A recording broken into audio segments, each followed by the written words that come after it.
Hermano, buenos días, en nombre del Señor. Una invitación muy personal.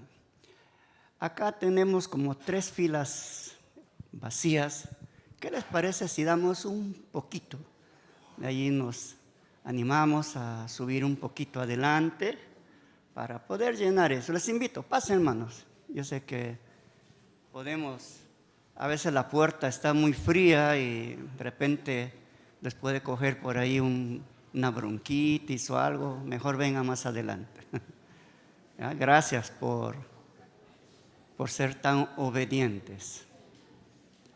Bien, les invito a hablar un momento para compartir un tema que estamos siguiendo en esta secuencia de enseñanzas.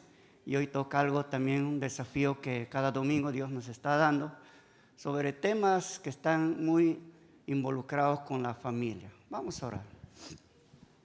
Te damos gracias, Señor, en esta mañana por habernos reunido aquí en tu nombre y alrededor de tu palabra.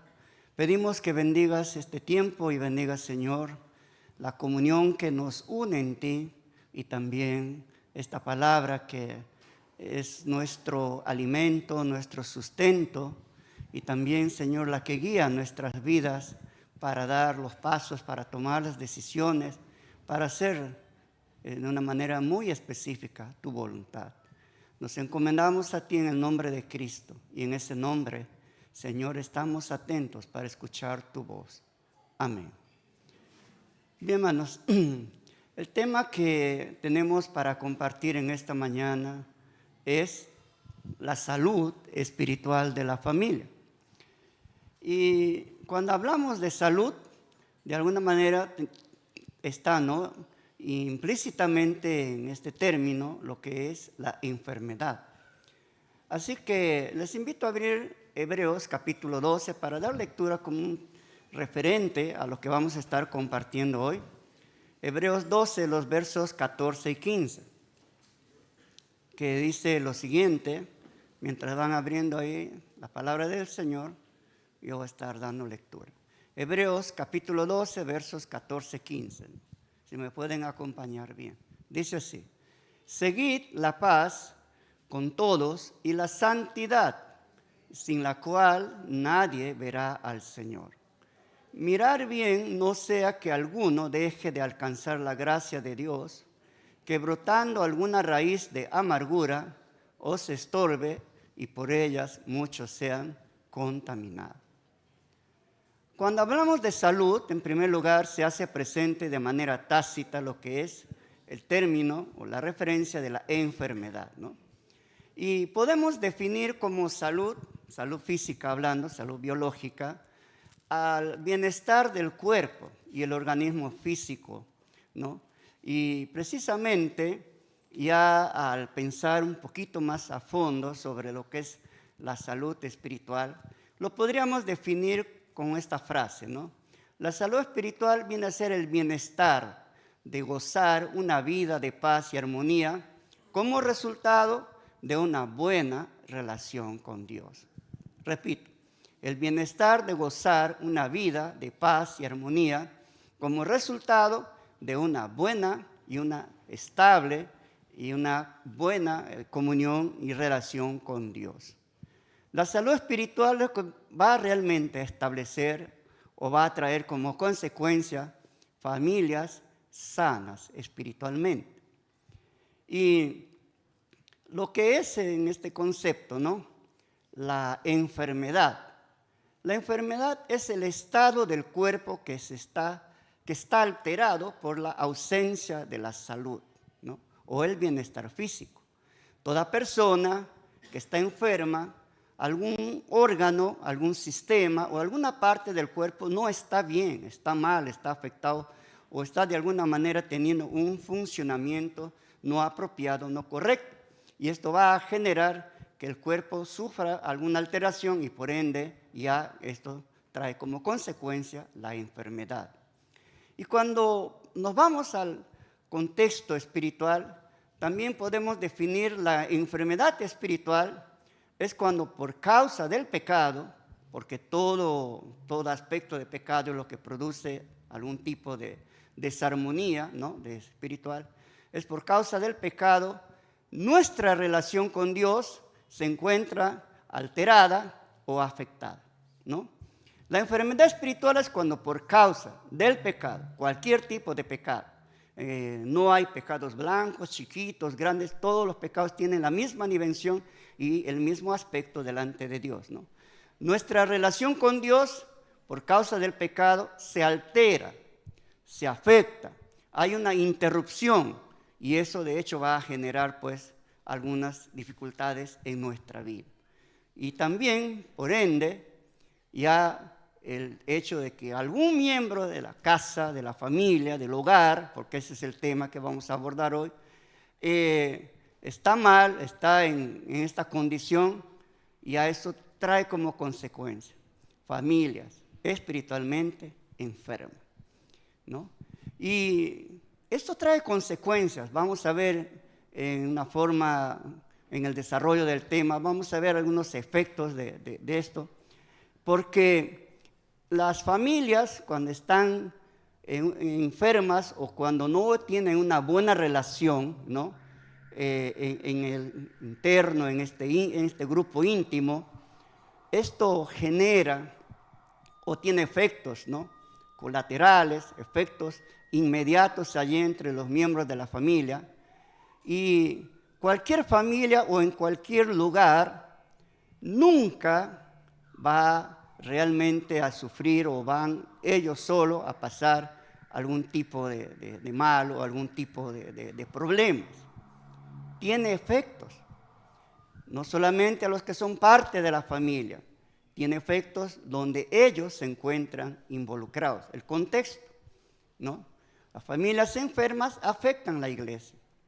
Los creyentes enfermos afectan la iglesia, ¿no? Afectan su entorno, afectan donde trabajan, afectan donde viven, afectan en el lugar donde están. Tiene efectos, ¿no? Entonces, esta mañana vamos a ver 3 cosas acá ya importantes con relación a este tema, ¿no? Familias con una buena salud espiritual. Quisiera, en primer lugar, abordar lo que es el primer punto, las familias enfermas espiritualmente.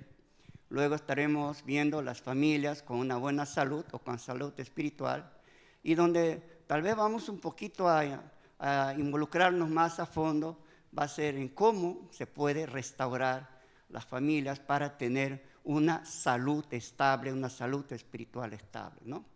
Y vamos a hablar en este contexto, hermano, dentro de lo que es ya el ámbito espiritual de una relación con el Señor donde las familias son cristianas. Por ahí vamos a hablar algo de las familias que no son cristianas. Y cuando hablamos de una enfermedad espiritual o de una salud espiritual, de hecho nos estamos enfocando en los cristianos, porque las personas que no son cristianas, no tienen una relación con Cristo, y si en esta mañana hubiera alguien que está en esa condición, no ha adquirido, no tiene la salvación, no ha recibido a Jesús como su Salvador, no tiene esa relación con Dios, la Biblia menciona de manera contundente que estas personas no es que estén enfermas espiritualmente, la Biblia dice que están muertas espiritualmente. No existe incrédulo enfermo espiritualmente. La Biblia menciona que los incrédulos están muertos, ¿no?, según Efesios 2.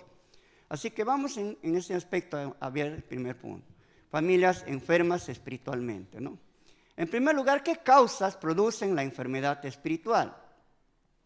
Y de hecho que cuando nos enfocamos en esto, vamos a ir directamente a que las causas que producen la enfermedad espiritual es el pecado, ¿no? Y el pecado origina ya todo tipo de enfermedad espiritual, y dentro de la familia, porque ese es el tema, la causa ¿no?, que va a traer ya ese tipo de mal en la familia, porque muchas veces hay una convivencia, ¿no? En la familia vivimos un conjunto de personas, ¿ya?, padres, hijos, y se desarrolla en esta experiencia de vida o en este ámbito de vida la convivencia. Y la convivencia, de hecho, no es un tema o es un asunto muy fácil, ¿no? Realmente somos muy distintos. El papá es distinto de mamá, los hijos son distintos de los padres. Hay ciertos rasgos que por allí, por genética, se dan, ¿no? Pero nunca nadie es igual al otro. Por eso es precisamente la huella dactilar, porque todo ser humano que nace tiene una huella distinta, ¿no? Así que nadie tiene algo parecido allí. Puede tener un homónimo, pero jamás una huella dactilar igual, porque somos distintos. Y estas diferencias dentro de la familia muchas veces traen en la convivencia, ¿no?, ciertas dificultades, ¿no?, de vivir en armonía, ¿no? Y muchas veces por allí se suscita un enojo, a veces por una diferencia de parecer, a veces en la comida, o a veces en arreglos, o a veces en cosas por allí. Se dan ciertas discusiones, ciertas rencillas, ¿no? Y muchas veces estos van trayendo otros efectos por allí, algunas veces por causa de un enojo, por causa de tal vez de una crisis que se da, hay un maltrato, ¿no? Hay insultos, hay palabras gruesas que salen de nuestra boca en ese enojo. Muchas veces expresamos cosas que lastiman a la persona a quien le estamos diciendo algo. Incluso algunos llegan a la agresión, al golpe físico, ¿ya? En ese ambiente, ¿no?, allí, por cualquier pequeñez o incluso puede haber algo que ya estaba gestando, estaba allí guardadito en el corazón y explota, y a veces decimos cosas que después lamentamos, ¿no? Y estos efectos, ¿no?, se convierten a veces en conflictos, ¿no? Una infidelidad, por ejemplo, en el matrimonio, incluso los hijos mismos pueden ser infieles a los padres, ¿no? Duele, lastima, ¿no? Todo esto ya a veces produce ciertos efectos. Las mentiras incluso, la envidia, los abusos, los celos carnales, porque hay un celo espiritual, son causas que van a traer como consecuencia algún tipo de enfermedad espiritual. Y vamos a ver acá, ¿no?, algunas definiciones o algunas enfermedades que se dan dentro de este ámbito familiar, ¿no?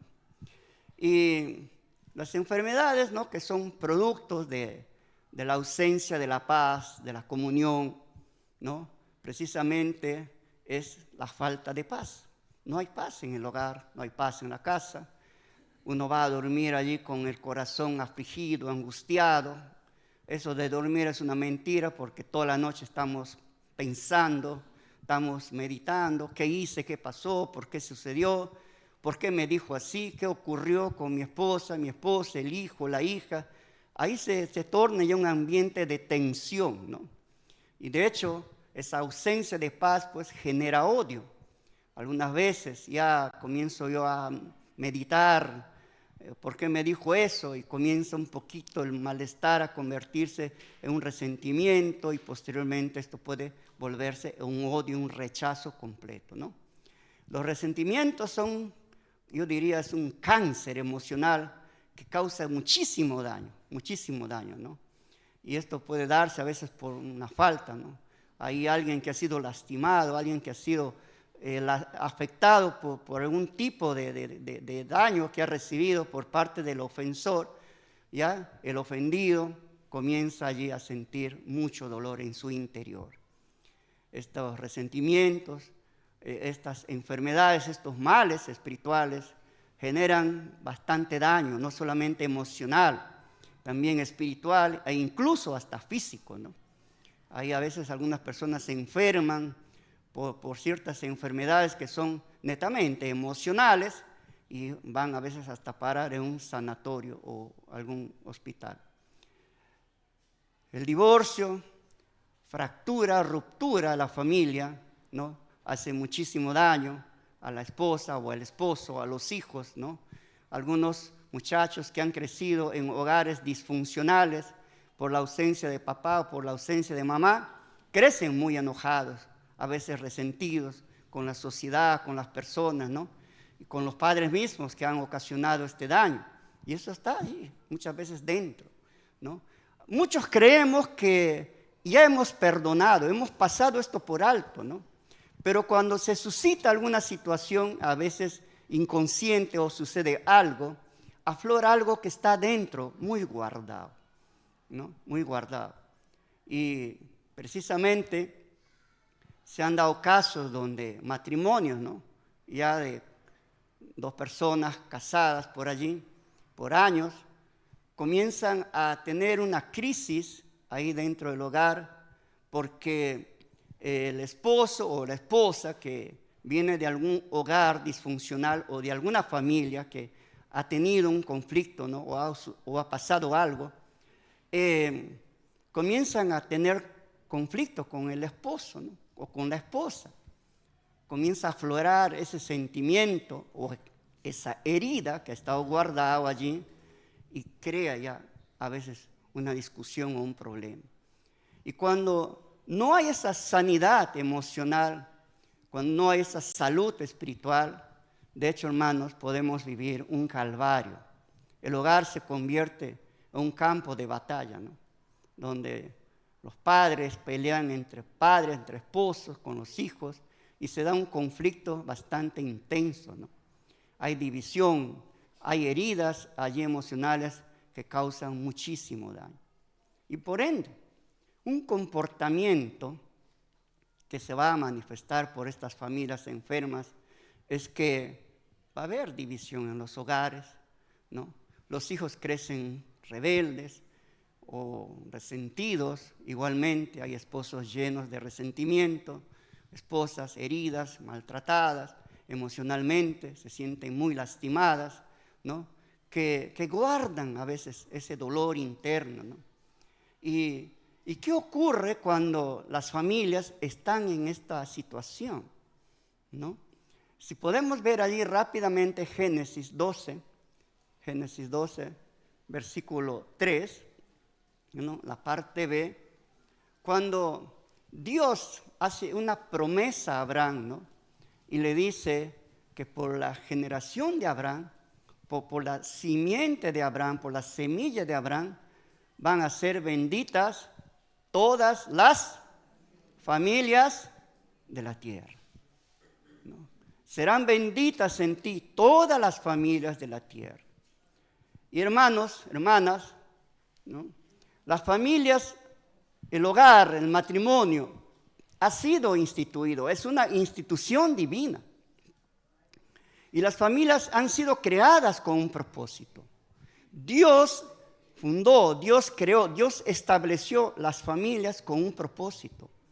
Hay roles muy definidos que se dan dentro de la familia y que deben cumplirse para que las familias se sientan satisfechas, felices, estables, cumplan su rol. Tienen que someterse a esta línea, a este principio. Dios crea la familia con un propósito. Las familias deben bendecir al mundo. Amén. Las familias tienen que ser una luz en medio de un mundo lleno de tinieblas. Los hogares donde no está Cristo, hay enfermedad, hay golpes, peleas, conflictos, hijos rebeldes, esposas que abandonan, hijos que dejan, que salen de la casa porque el hogar se ha vuelto un infierno. La familia es difícil de vivir allí porque no hay paz.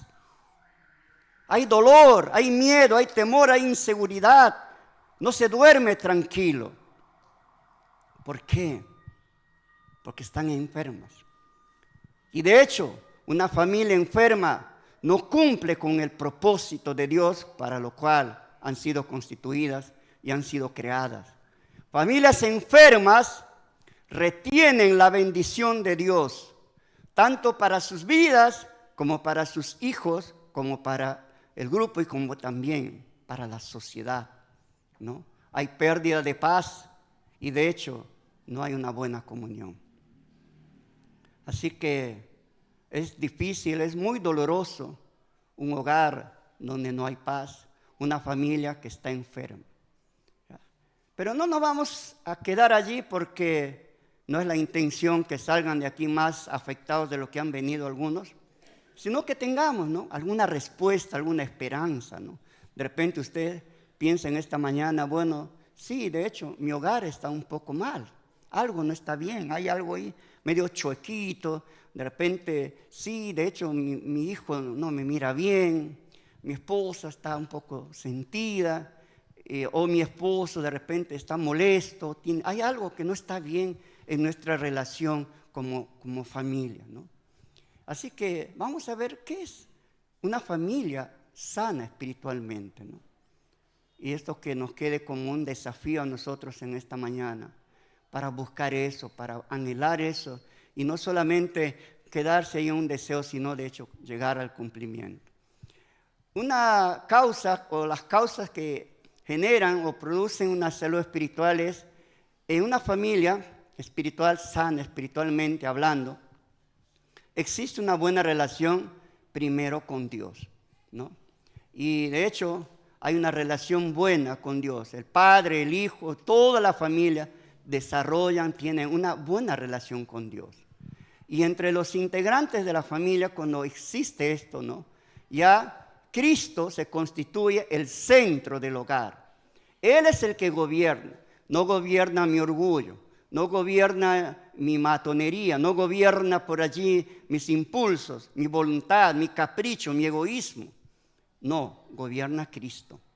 Toda la familia se somete al gobierno, a la autoridad divina. Es Cristo el que es el jefe, el que es el rey, el príncipe, el señor de cada hogar y de cada familia. Cuando hacemos eso, ¿no? Hacemos que nuestra familia, en nuestro hogar, en nuestra familia, esté Cristo, sea el centro de nuestra vida, cualquier pecado es confrontado de una manera apropiada, adecuada o oportuna, ¿no? Y el perdón es aplicado siempre, hay perdón, ¿no? Podemos perdonar, estamos prestos a perdonar, ¿por qué? Porque realmente estamos siendo movidos, guiados por el Señor. Entonces, hermanos, y hay muchas alabanzas, ¿no? Hay unos bonitos coros que dicen en el hogar, ¿no? Tú necesitas a Jesús, yo necesito a Jesús, y de hecho, ¿no? Todas las familias necesitan a Cristo para que pueda ser una familia saludable espiritualmente. Y un hogar y una familia cuando está sana espiritualmente, ¿no? ¿Qué sucede, no? Se experimenta ese perdón que es maravilloso, ¿no? Hoy yo les voy a hablar de 3 P's, ¿no? La primera P tiene que ver con el perdón. La segunda P tiene que ver con los procesos, proceso de restauración, proceso de sanidad, ¿no? De reconciliación. Y la tercera P tiene que ver con la paz, ¿no? Y de hecho un hogar donde está saludablemente, espiritualmente bien, hay paz, ¿no?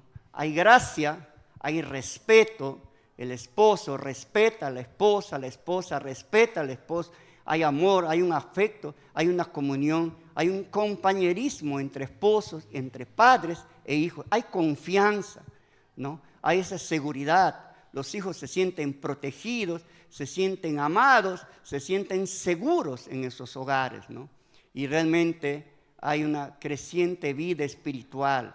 Todo hogar que crece, que tiene una salud espiritual, de hecho en ese hogar hay un crecimiento, hay un desarrollo, hay una madurez espiritual. Los hijos crecen amando a Dios, sirviendo a Dios, los padres se desarrollan, los esposos crecen, todos vamos realmente tomados de la mano y crecemos en ese ámbito espiritual, ¿no? Recuerden que nosotros vivimos en una guerra, ¿no? Una vez me acuerdo que compartimos acá, hablamos que en este mundo vivimos en una constante guerra espiritual. Satanás, el mundo, nuestra propia concupiscencia, nuestra naturaleza pecaminosa, constantemente atacan, ¿no? Están allí, constantemente moviéndose, ahí impulsando, ¿no? No es que nuestra vida sea pues tentada, seducida por el pecado. Y de hecho, hermanos, cuando una familia es saludable, Dios cumple su propósito en nuestras vidas, ¿no? Dios cumple su propósito en el hogar. Hay una armonía hermosa, hay paz, ¿no? nos sentimos realizados como personas. Es lindo ver cuando los padres van a una graduación, van allí a un matrimonio, se casa el hijo, se casa la hija, mi hijo se gradúa, mi hijo termina la universidad o por allí inician nuevas etapas en su vida. Es hermoso cuando esto se da, se ven los propósitos cumplidos en esas personas, en esos matrimonios, en esas familias. Pero qué triste es cuando tenemos que ver a nuestros hijos que van por otros rumbos, por otras rutas, por otros caminos, comienzan a perderse, comienzan a apartarse. Esto causa que los padres no duermen, no tienen paz, están intranquilos, afligidos, ansiosos, desesperados. O los hijos igual, cuando a veces hay conflictos entre los padres, ¿no? Y me encanta el texto de Juan 10:10, porque ahí precisamente uso bastante este versículo, porque menciona allí las dos consecuencias de vivir o una vida sana o una vida enferma. ¿Qué dice Juan 10:10? A ver, léanlo por favor, léanlo toda la iglesia, vamos a leer dos versículos acá bien clave. Juan 10:10 y Salmo 138, versículo 8. Hoy vamos a leer mucho y les pido que tengan su Biblia a la mano. ¿Qué dice Juan 10:10? Vamos, 1, 2, 3. Hurtar, matar y... Pero yo, ahí abren fuerte, con ánimo, con ex. Pero yo he venido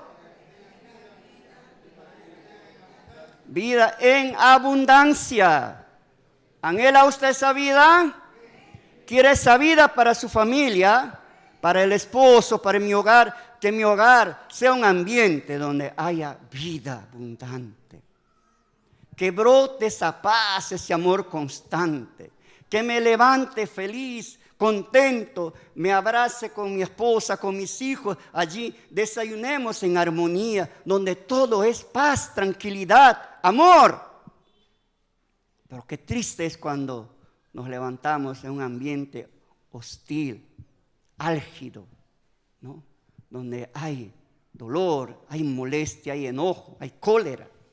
Allí saltan los sartenes por todo lado, se tiran las cosas por aquí, por allá. Hay golpes, hay gritos, hay gritería, comienzan los insultos, comienzan todas esas expresiones que duelen, ¿no? Que lastiman, ¿no? Pero es hermoso cuando Dios cumple el propósito en nuestras vidas, nos sentimos en paz. El Salmo 138, 8, por favor, vamos a leer. ¿Qué dice? 138, versículo 8. Jehová cumplirá su propósito en mí.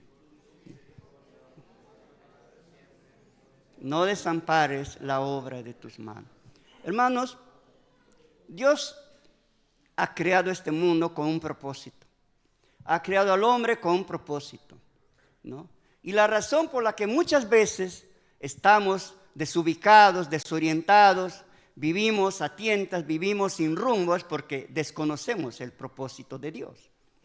Dios creó al hombre con un propósito, y su propósito es que el hombre tenga una relación con Él, le sirva, haga su voluntad, cumpla su propósito en esta tierra, le alabe. Ha sido creado con un propósito de cumplir una misión aquí, y por ende, ¿no? Esto ya le debe llevar a este hombre a vivir en una relación con Dios, de tal manera que su vida glorifique, exalte, ¿no? Sea una vida que realmente dé gloria a Dios.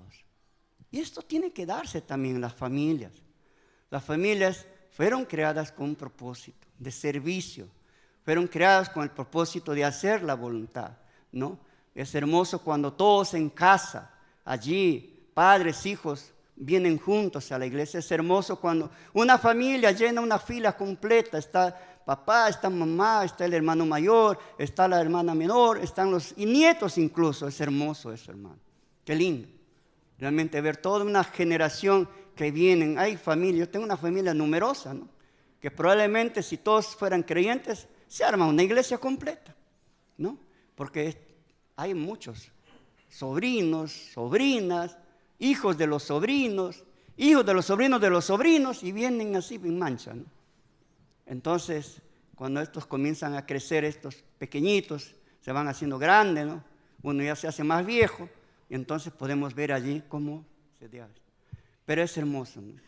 Yo creo que la promesa que ha hecho, que se da, ¿no?, en Hechos 16, creo, 30, cuando dice, sé salvo y lo serás tú, tu casa, ¿no? Es lindo eso, y estoy seguro que... Ahora, el comportamiento precisamente de las familias sanas espiritualmente, ¿no? ¿Cuál es ese testimonio? ¿Cuál es esa conducta de estas familias que son sanas espiritualmente? Hay armonía, el ambiente familiar es saludable, hay seguridad, los esposos se sienten amados, respetados, y esto es un ejemplo. La gente ve eso, la gente observa que están en tu entorno. Ah, mira esa pareja, qué lindos son esos hermanos, qué lindo es ese matrimonio. Uno es testimonio, ¿no?, de las personas que nos rodean, que son amigos nuestros, cercanos o lejanos, lo que fuera, somos un testimonio. Los hijos se sienten seguros, se sienten amados, las familias son un ejemplo, impactan en su contexto, influyen en su contexto, ¿no? Y las familias sanas glorifican a Dios y esto es algo, los sirven, ¿no? Cumplen el propósito de Dios para lo cual hemos sido llamados, creados. El Salmo 127:1, que es un texto muy conocido, dice, si Dios no edifica la casa, en vano trabaja. Todo parte de allí. Hoy vamos a entrar ya a nuestro tema central. Esto es lo que realmente yo quisiera abordar con ustedes en esta mañana. Ya sé cuáles las causas, las consecuencias de una familia sana y de una familia enferma. Y hermanos, yo sé que todos tenemos luchas en la vida, ¿no? A veces se originan por allí problemitas bien sencillos que terminan en un caos terrible, ¿no?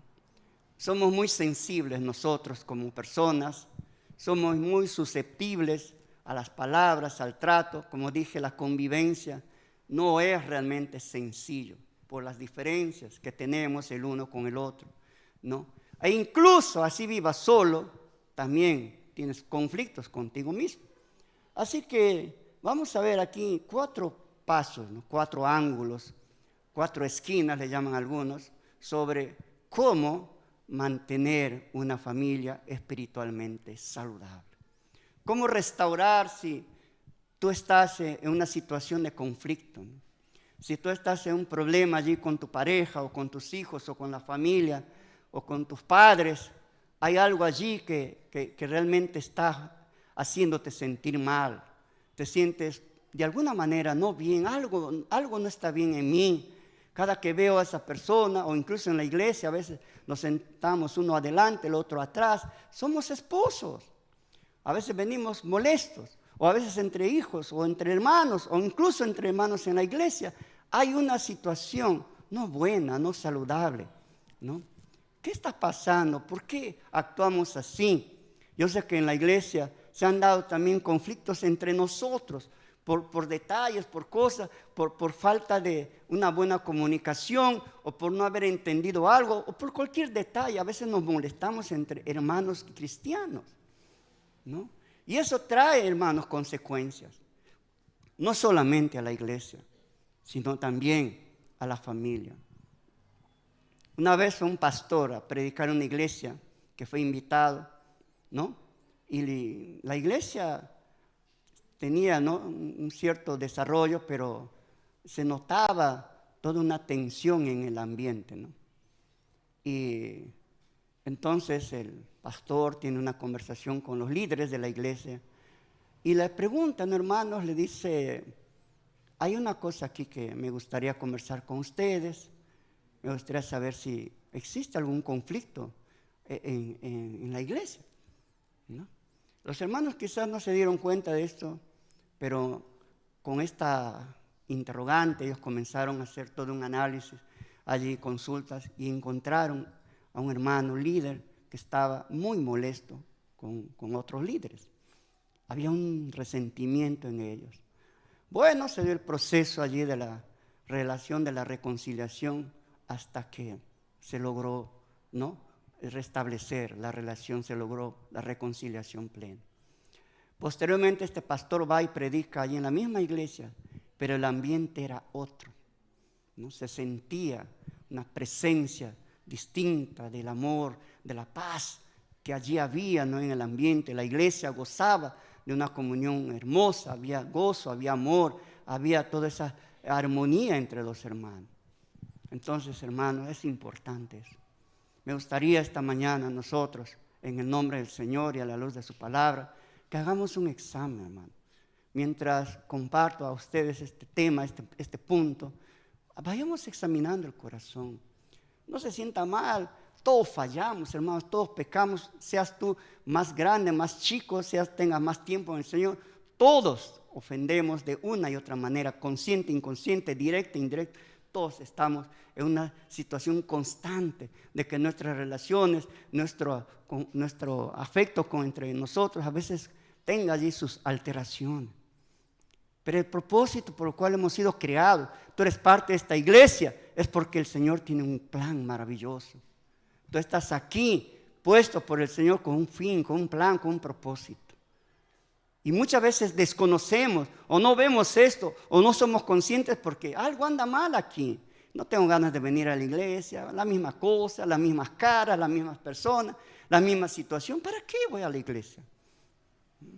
Pero no es así. Hay más que eso. Acabamos de leer lo que dice Juan 10:10. La vida en Cristo es una vida abundante. Y esa vida se tiene que reflejar entre nosotros. Entonces, ¿por qué no pasa eso? La primera cosa, por falta de perdón. ¿Qué es el perdón?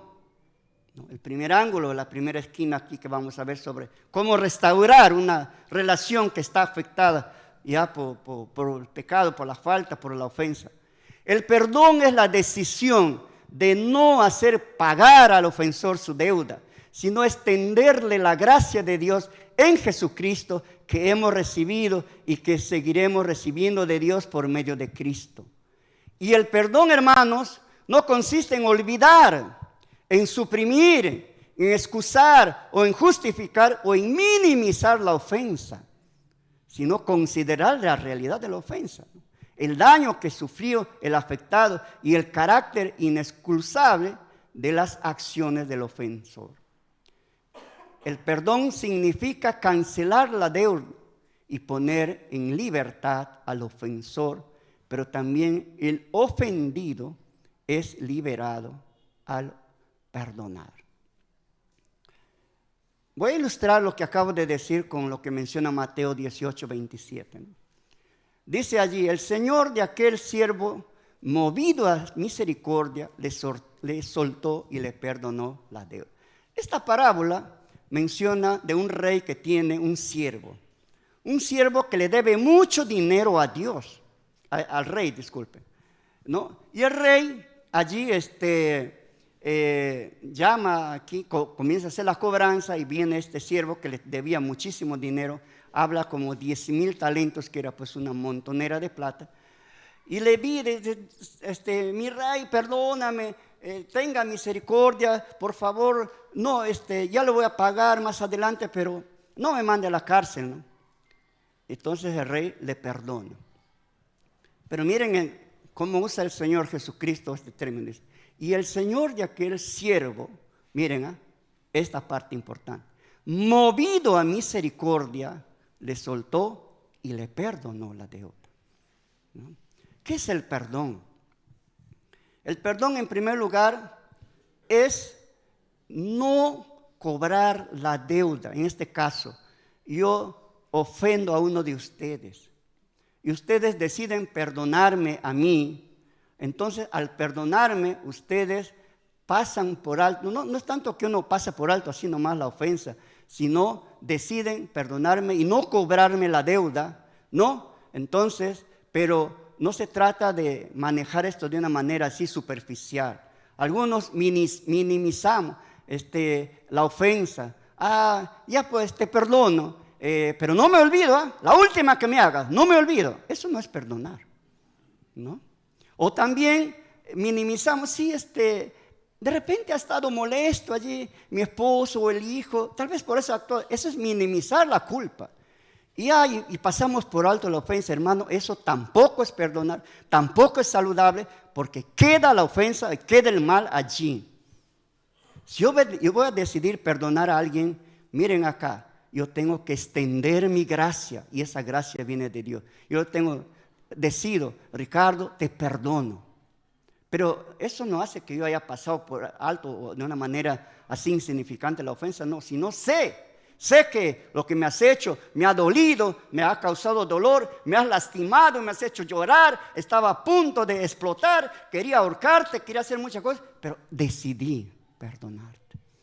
Y esto se hace adentro y de una manera guiada por el Espíritu Santo. Y no hay dolor, el dolor se va. Y se libera ese corazón oprimido, lleno de odio, de resentimiento, de molestia, allí, de rencor. Eso sale, se va con el perdón. Pero también el ofendido es liberado. Una persona que ofende a alguien, no vayan a pensar que a esas personas que les gusta lastimar, molestar, son felices. Son esclavos.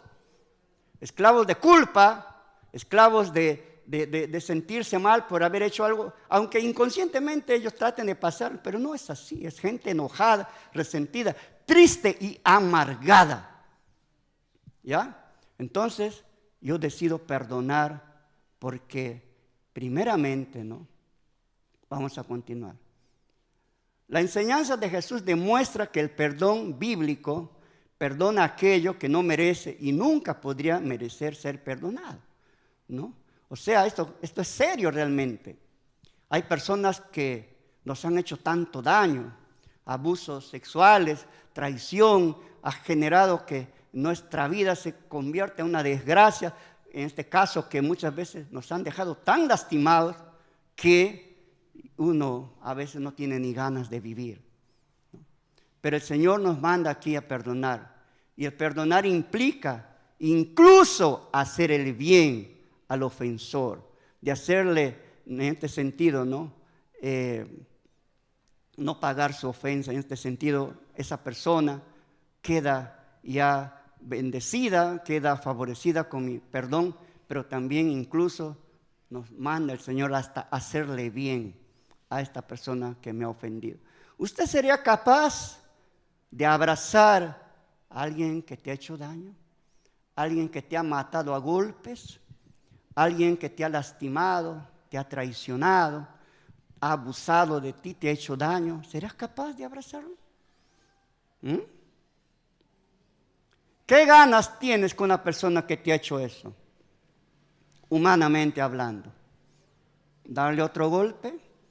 ¿Qué viene a tu mente cuando tú estás en una situación como esa, no? Hermanos, nos viene el deseo de venganza, ¿no? Yo quiero que una persona que me ha ofendido sufra, siente el dolor que yo he sentido, como quisiera que a este le pase esto, sienta lo que él siente, me ha hecho tanto daño, mira cómo me ha dejado, me ha robado, me ha traicionado, me ha hecho tanto daño, como quisiera que sienta lo que yo siento, venganza. Y eso sentimos, aunque somos cristianos, vienen esos deseos, porque somos humanos. ¿Es así o no es así? ¿Ves? Amén. Ella tiene ganas de darle al marido. Pero ¿qué nos manda el Señor? Y aquí viene precisamente lo que viene de Dios, ¿no? Viene esto, ¿qué dice el Señor? En vez de ofender, en vez de vengarte, en vez de hacer tu justicia propia, dice Efesios 4:32. Vamos a leer. Antes sed benignos unos con otros, misericordiosos, perdonándoos unos a otros como también los perdonó a vosotros en Cristo. Dios nos perdona en Cristo y nosotros hemos sido perdonados. Aquí vamos a ver, hermanos, la mecánica, el mecanismo, la dinámica, cómo realmente tú puedes llegar a perdonar en esa dimensión. No, esto no es algo que lo podemos así al azar, ¿no? Hacer. Yo sé que muchas veces tratamos nosotros de repente de arreglar eso en nuestro humanismo, en nuestra humanidad, ¿no?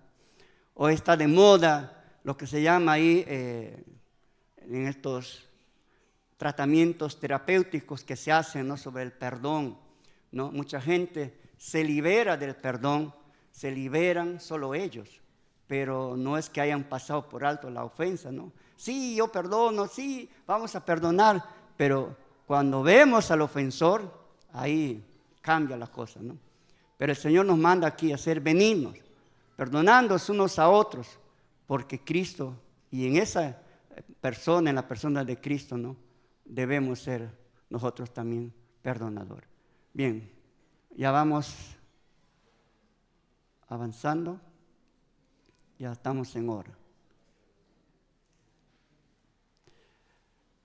Colosenses 3:13 dice, soportando unos a otros y perdonando unos a otros, si alguno tuviera queja contra el otro, de la manera que Cristo os perdonó, así también vosotros haced. Bien, hermanos, acá precisamente hay algo importante, ¿no? El perdón en el Nuevo Testamento, ¿no?, a la luz de la palabra de Dios, no solo es poner en libertad al ofensor. De hecho, cuando yo perdono, libero al ofensor, ¿no?, de sentirse o de una atadura que él pudiera tener, ¿no? Pero cuando yo perdono, también yo soy liberado internamente, ¿no? El dolor que yo he recibido, la ofensa me ha generado cierto dolor, cierta necesidad de hacer justicia por mí mismo. Realmente cualquier ofensa, ¿no?, que uno reciba nos pone en alguna forma en una situación de tensión, de angustia incluso, ¿no?, y afecta nuestra relación con el Señor. Pero cuando yo decido perdonar, ¿no?, mi corazón también es liberado. Y precisamente, ¿por qué podemos nosotros lograr esto? ¿Y de qué manera se puede lograr esto? Vamos a ver aquí, ¿no?, rápidamente, dos cosas muy importantes.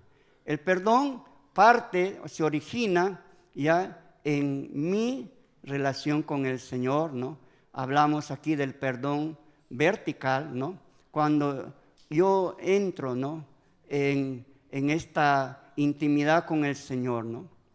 El perdón, dice, no niega al ofensor, más bien lo afirma. Yo no tengo que pasar por alto la ofensa en un sentido de decir, ya pues te perdono, o bueno, ya no quiero acordarme más de ese problema, ya no quiero, ya que quede ahí, no quiero hacer nada. No podemos, porque eso no realmente es correcto. Uno tiene que arreglar eso bien y arreglarlo bien a la manera como el Señor. Porque ¿qué creen que usted suscitaría si Cristo hubiera hecho lo mismo, ¿no? Si Dios nos trataría de esa manera, ya pues, no, ya entra al cielo, ya así, con tu corazón sucio, con tu vida mal, y Dios mismo no está satisfecho con eso. Dios, para que nos perdone, ¿qué hizo? Él tuvo que castigar a la ofensa de la manera apropiada. Él tuvo que tomar tu culpa, mi culpa, y lo pagó. Él tuvo que castigar ese mal, esa ofensa. El pecado ofende a Dios, lastima el corazón de Dios. El pecado causa daño, el pecado realmente es terrible, es mal. Hay pecados terribles, son malignos, son completamente dañinos, hacen mucho daño. Y el pecado no es que el Señor lo ha pasado por alto, así por así. Él tuvo que castigar, Él tuvo que ponerle precio a ese pecado y tuvo que, de alguna manera, ¿no?, hacer justicia. Y esa es la razón por que el Señor no pudo realmente llevar nuestra culpa, lo pagó en la cruz, y es en la cruz donde se suscita el tema del perdón, ¿no? Es como Dios dice, está bien, tú me has ofendido. Sí, me duele lo que me has hecho, pero mi amor, dice el Señor, es más grande que tu ofensa. Yo te amo a ti. Sé que me has lastimado, me has ofendido, pero mi amor es más grande, es mayor que tu ofensa. Por eso yo te puedo perdonar, ¿no? Y esa es la manera como Él nos manda a perdonar. Por eso, hermanos, nosotros como ofensores, los que lastimamos a alguien y los que hemos sido lastimados, tenemos que actuar de la misma manera, ¿no? Y en este aspecto, ¿no?, tenemos que hacer lo siguiente.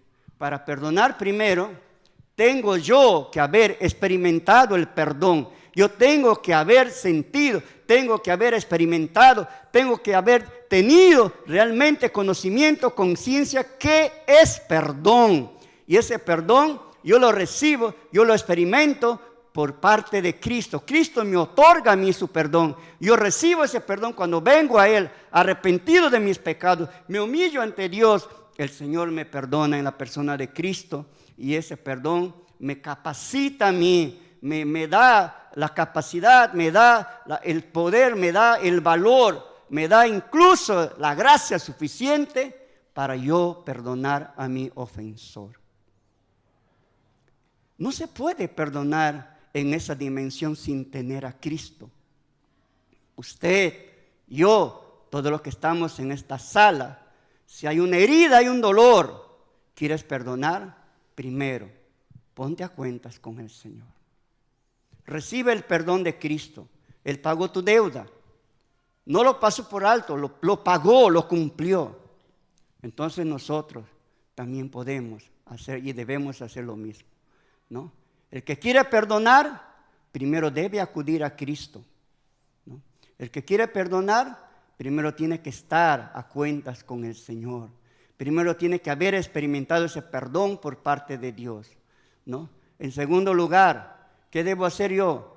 Perdonar a mi ofensor. Primero yo me pongo a cuentas con Dios, ¿no? Y llevo este dolor, llevo esta carga, llevo mi culpa y digo, Señor, yo ofendí a mi hermano Carlos. Señor, yo he ofendido a tal persona. Y si he sido ofendido, Señor, Manuel me ha ofendido, me ha lastimado, me ha hecho daño, me ha causado mucho dolor. Pero Señor, yo quiero perdonar a Manuel. Ayúdame a hacerlo. El perdón se origina en nuestro corazón primero. Antes de acudir a cualquier persona a buscar una reconciliación, primero yo debo perdonar aquí, dentro, en mi corazón, en mi interior, aquí adentro. Como decía el hermano Heriberto en quechua, en mi shungo, adentro, tiene que darse ese arreglo, tiene que darse ese trato, ¿no? Y este perdón es el perdón horizontal, el perdón relacional. El perdón que me capacita a mí para yo perdonar a mi prójimo, para yo haber arreglado cuentas con mi hermano, con mi hermana, ¿no?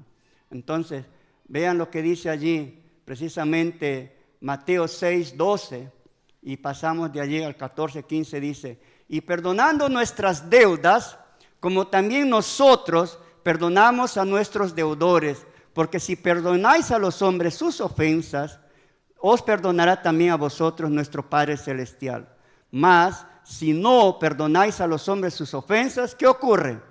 Tampoco vuestro Padre Celestial os perdonará, ¿qué cosa?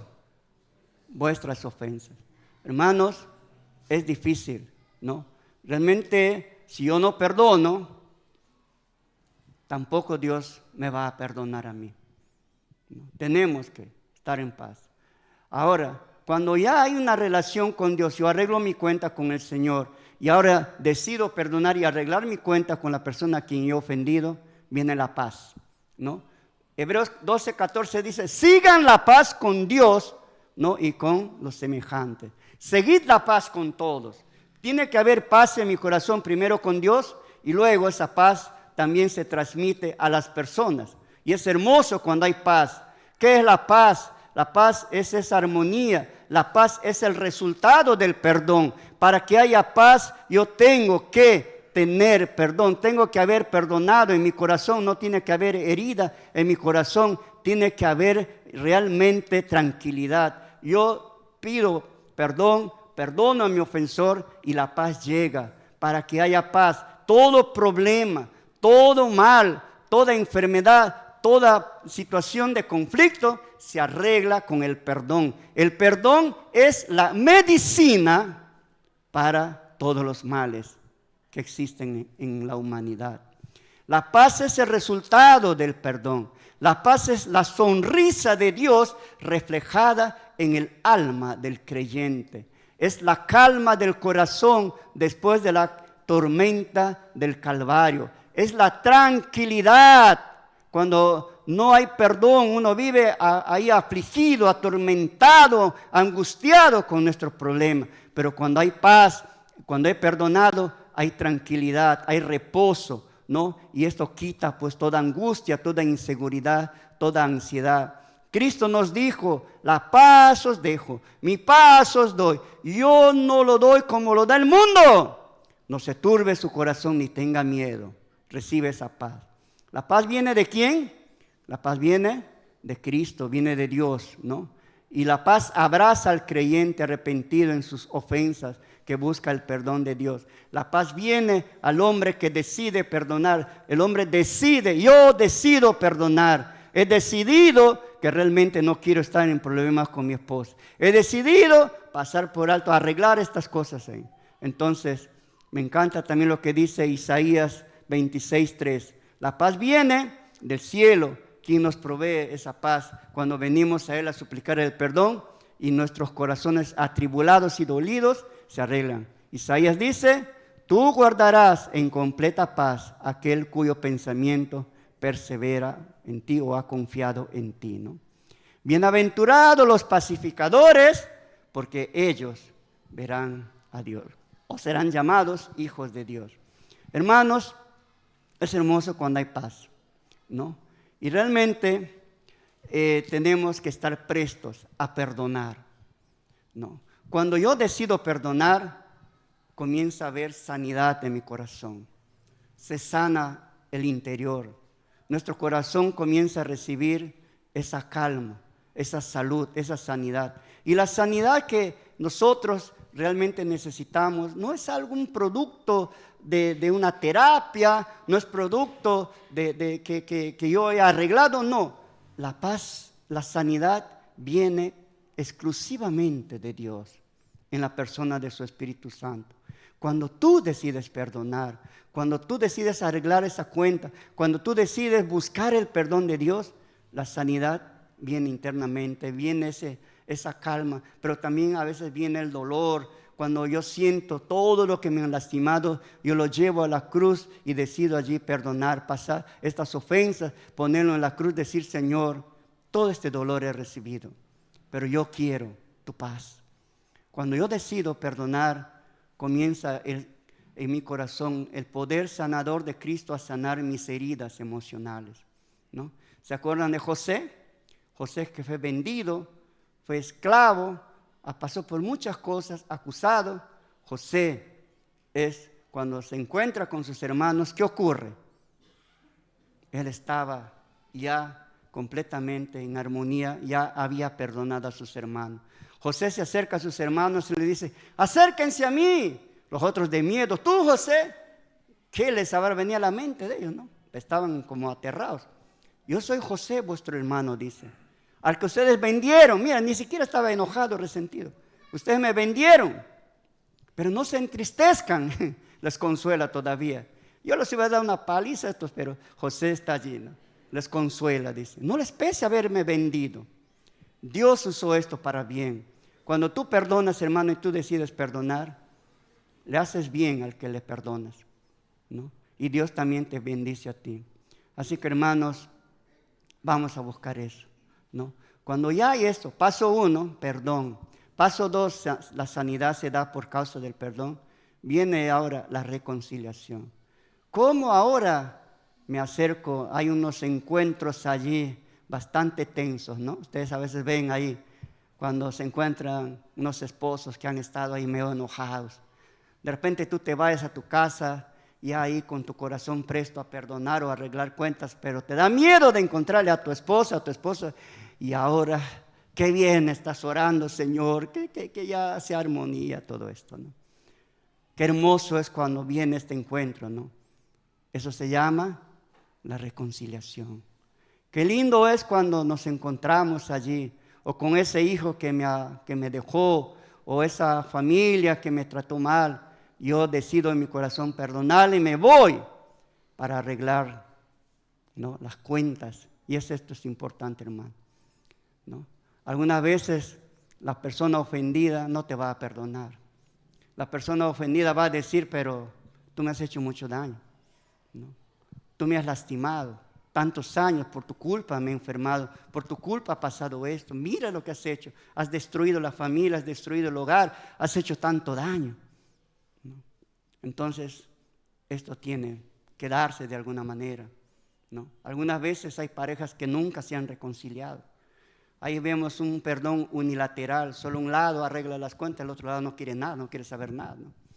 Ya nunca más, ahí queda, ya vete, muérate, pasa lo que sea, pero a mí no me busques más. Es triste esto. Pero al menos tú has sido sanado ya de la ofensa, del dolor que te ha causado ese pecado o ese dolor. Pero es hermoso y eso debemos buscar en la iglesia, ¿no? El perdón, la reconciliación de ambos, ofendido y ofensor, que lleguen realmente a un arreglo, un acuerdo, donde ambos, el ofensor decide buscar el perdón de su ofensor. El ofendido decide perdonar y cuando esto se da es hermoso, ¿no? Allí se da realmente esa armonía, ¿no? Hay esa reconciliación con la que muchos soñamos. Algunos solo lo vemos en la película, ¿no? Ahí lloramos, ahí cuando, como dicen, ahí moqueamos cuando vemos ahí que se abrazan. Es película. A ver, buscas una realidad, ¿no? Pero puede darse, sí puede darse. Miren lo que dice Cristo. Todo esto, hablando del perdón y la reconciliación, proviene de Dios, quien por medio de Cristo nos reconcilió consigo mismo y también nos dio el ministerio de la reconciliación. Tú arreglas tus cuentas con Dios y Dios también nos encarga a nosotros reconciliarnos con los demás. Buscar eso. Hay un mandato allí por parte del Señor. Ahora, hermanos, hay ese perdón en la familia. Es lindo sentarnos con los hijos. Hijo, perdóneme. Esposa, perdóname. O la esposa dice, perdóname, esposo. Hijos, perdón. Uno busca el perdón. Allí se da el perdón. Todos decimos, sí, mamá, sí, papá, te perdono. Pero en el fondo del corazón todavía queda algo guardado allí, ¿no? Bueno, ¿y si este me vuelve a pegar? ¿Y si este me vuelve a hacer daño? Y si este muchacho se vuelve a rebelar, ¿qué hago? La última esquina. Hay que restaurar las relaciones, ¿no? Uno debe llegar a lo que menciona allí precisamente Miqueas, ¿no? ¿Qué dice Miqueas 7:19? ¿No? Yo soy el que borro tus rebeliones, por amor a mí mismo, no me acordaré más de tus pecados, ¿no? Dice Isaías 43:25 y Miqueas dice, volveré a tener misericordia de nosotros, sepultará nuestras iniquidades y echará en lo profundo del mar nuestros pecados. Hermanos, quiero que tengan en cuenta lo siguiente. Jeremías 33:6 dice, he aquí yo les traeré sanidad, medicina, y los curaré y los revelaré abundancia de paz y de verdad. ¿Queremos llegar a eso, hermanos? Miren lo que dice el Salmo 133:1.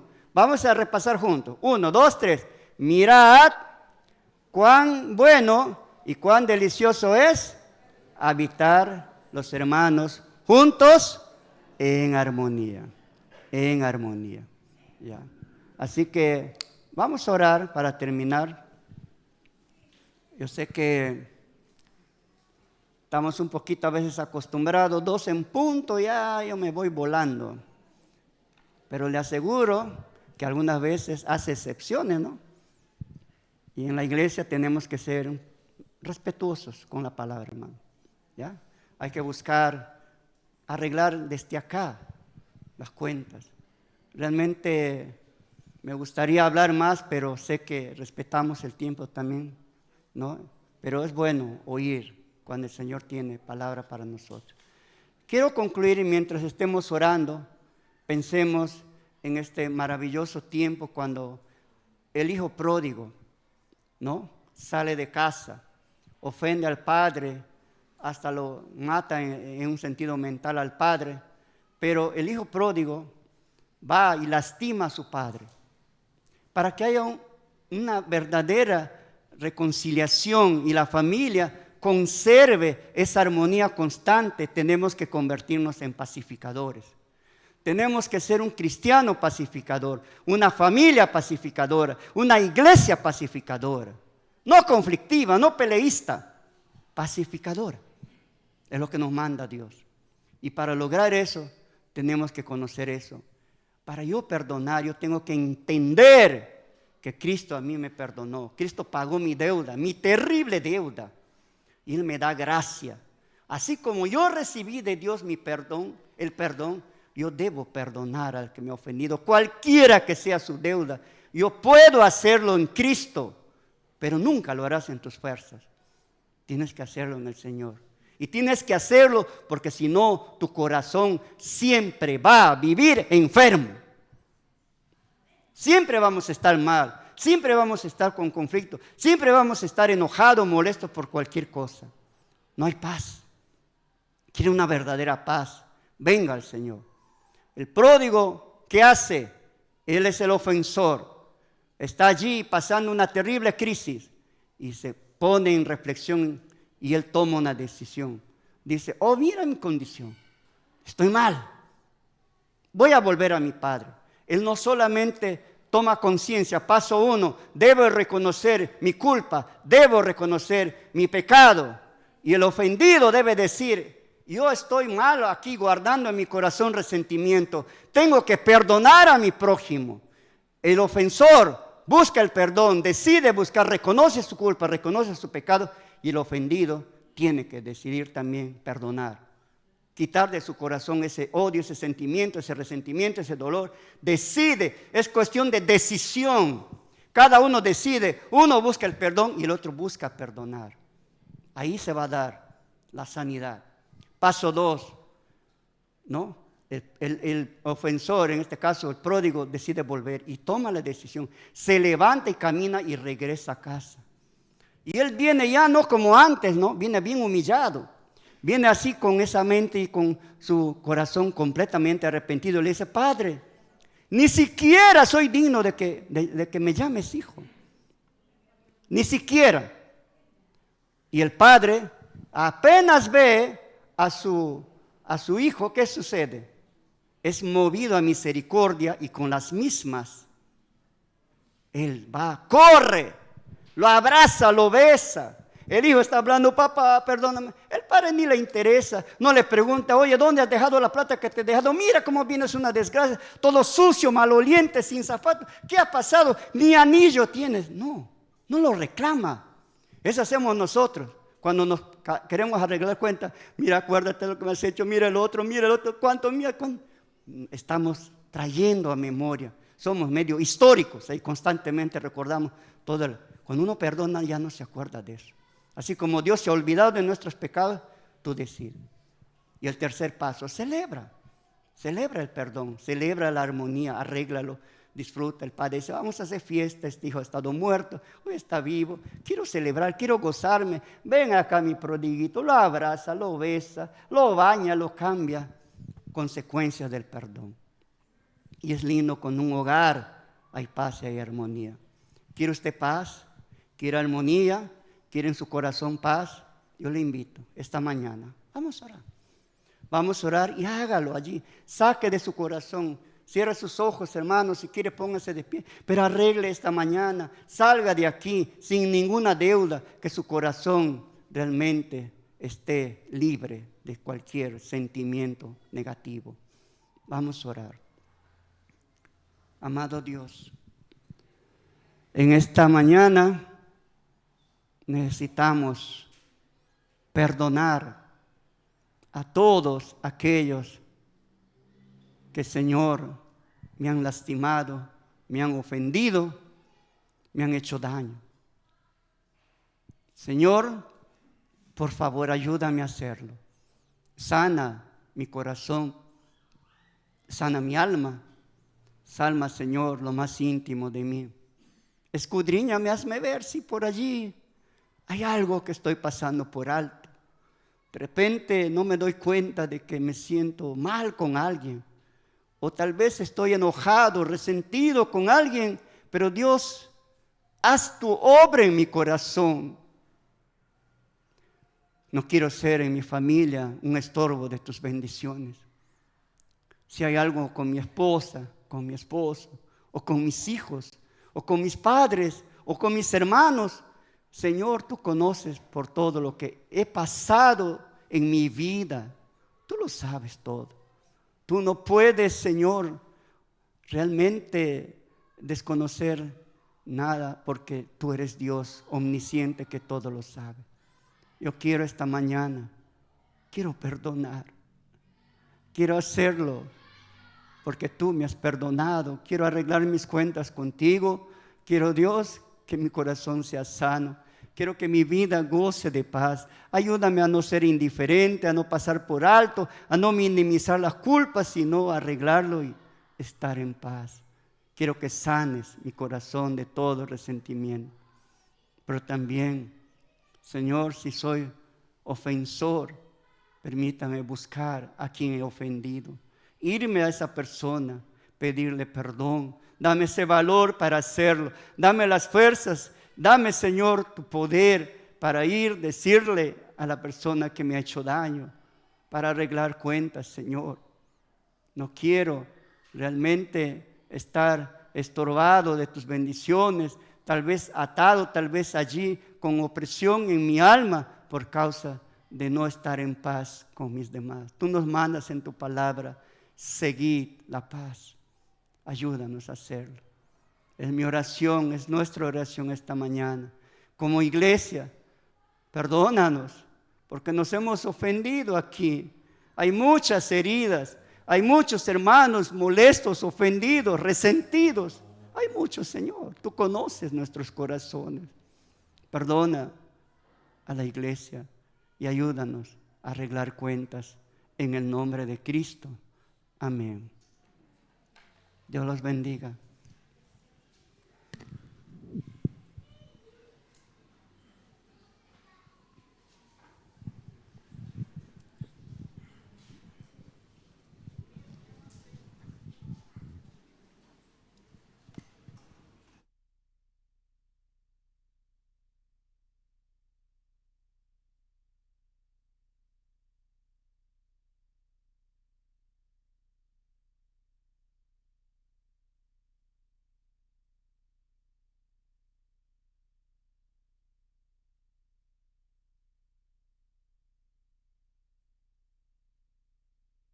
Bien, hermanos, vamos a concluir nuestra reunión con estos anuncios que tenemos.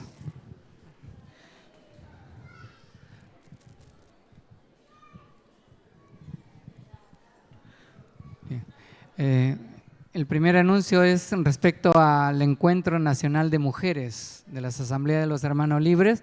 Este se va a realizar en la ciudad de Yurimaguas entre el 1 y el 3 de agosto. ¿Sí? Ahí está el costo, que es de 160 soles, y un número para las consultas. También tenemos otro encuentro, pero esta vez de los jóvenes. Creo que se va a colocar un video.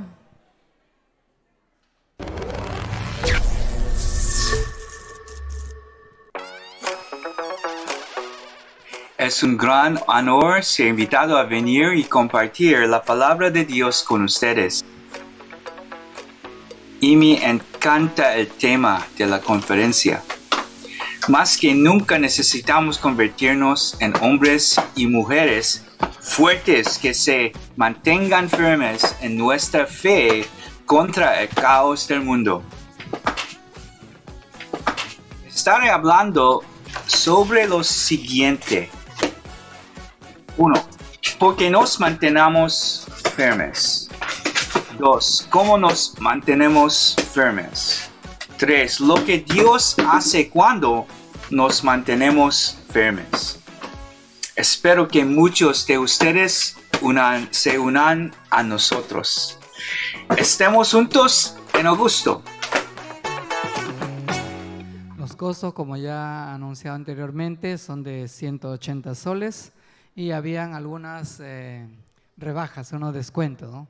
Si son grupos de 5, el costo era de 165, ya no 180. Y si se agrupaban 10 personas, uno de ellos iba gratis. Para el 28 de julio tenemos una reunión muy especial porque vamos a tener bautizos, como dijo nuestro hermano Pablo, que ese día haya muchas personas que estén proclamando su libertad en Cristo. cualquier deseo de alguien que quiera agregarse a este grupo de bautizados, con nuestro hermano Antonio, por favor. El ayuno, tenemos la próxima semana un ayuno congregacional y queremos animarles a que puedan venir. Van a ver los estudios bíblicos que van a estar a cargo del programa. ¿Sí? Y quiero leer, antes de pasar al último anuncio, va a haber 4 bloques y queremos que cada estudio bíblico que está a cargo esté al tanto de ellos. ¿Sí? De 1 a 2 de la tarde es responsable el estudio bíblico de Vista Hermosa, ¿sí? Con el tema comprometidos con la unidad de la iglesia. El segundo bloque, de 2 a 3 de la tarde, está a cargo el estudio bíblico de Mochica, con el tema comprometidos con el servicio fiel. El tercer tiempo o bloque, de 3 a 4, a cargo del estudio bíblico de Los Pinos, con el tema comprometidos con la santidad y consagración de nuestras vidas. Y finalmente, de 4 a 5, el último bloque, a cargo del estudio bíblico de la quinta etapa de San Andrés, con el tema comprometidos con la fidelidad del testimonio. ¿Sí? Esto va a ser el programa del ayuno congregacional el día 21. Y para el lunes 29 tenemos un encuentro de confraternidad. Vamos a celebrar fiestas patrias acá con la congregación desde las 10 de la mañana hasta las 4 de la tarde. Ya vamos a dar más detalles sobre este tiempo, que esperamos que esté toda la familia ese día. Este sábado 21 hay también la reunión de parejas, sábado 20, perdón, reunión de matrimonios. Vamos a estar asistiendo a la reunión que se hace una vez al mes.